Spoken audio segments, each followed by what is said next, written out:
High school na ako. Next year, iniisip ko kung ano kaya ang mangyayari sa akin kapag ako ay nasa high school na. Mas mahirap na kaya ang lesson? O mas marami pang ibang gagawin? Sa math, baka mahirap.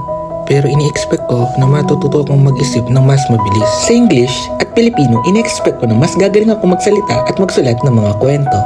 Sa science, ini-expect ko na mas maintindihan ko kung gaano kalawak ang mundo. In-expect ko rin na magkakaroon ako ng mga bagong kaibigan, yung mga sasamahan ako sa mga tawanan, kabaliwan, at pangarap. Have you ever wondered what kind of lessons you will experience once you face or once you enter your high school journey? Or what kind of experiences and fun memories that you will face? Well, that's the reason why our project is here, to help upcoming high school students to be mentally prepared and physically ready for the next big step of their academic. This project does not only highlight the importance of being prepared in stepping into high school. This project also highlights the learner's itself.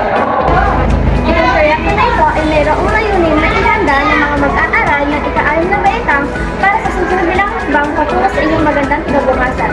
That's why it is called a bright future. Ang pamiyambot ng grupong ito ay magbibigay ng mga aralin ng mga aral sa high school, katulad na lamang ng ibong kabato na matatalakay sa ikaw-itong kaitang.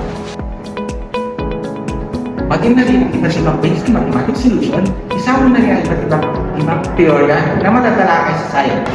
Maganda ang maging veterano pagdating sa high school. Makakatulong ito sa mga mag-aaral ang makasabay at hindi maiwanan sa mga aralin na tatanggap. Marami din natatakot ang mga high school dahil dito nagsisimula ang aralin ng mga hirap.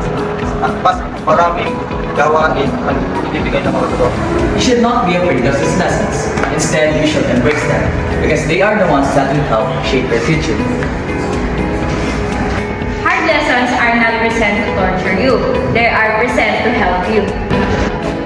These projects aims to help the currently grade 6 students at Rosario San Luis Elementary School. Why them? Because this project plans to prepare grade 6 students in their journey for high school.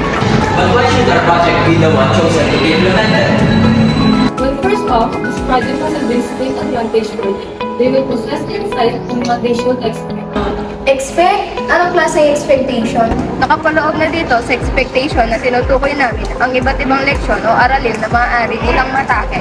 Kasama na rin sa mga proyekto ito, masigurado na ang mga bata ay hindi maiiwan sa iba't ibang Itong proyekto na ito ay malaki ang impact para sa mga estudyante. This project does not only benefit the beneficiaries but as well as the students of PhilSci Math 1A. It benefits us because it gives us a head start as well. All this serve as training grounds for us. But why and how? This is isang training para sa ating mga future na guro dahil unang-una, mga kabataan ang haharapin sa pag-implement ng proyekto. Tutuka kung paano ka makipag-usap at kung paano mo ma-i-apply ang mga natutunan mo.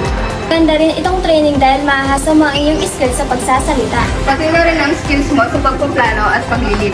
paglilid. I am Kian, the leader of this group, and I strongly agree that our project should be the one chosen to be implemented. This project does not only benefit the beneficiaries, but as well as us, the students of PhilSci Math 1A. It guides us to have insights about the future that we are about to face. It ensures a bright future for everyone. Making sure that we shape the future of our younger generation. Being prepared is an advantage. Think as a role model for motivation. And making a difference.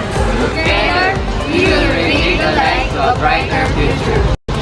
These are the stewards in our school. A bright future means to give light to the students who are afraid and unprepared to face the challenges of high school.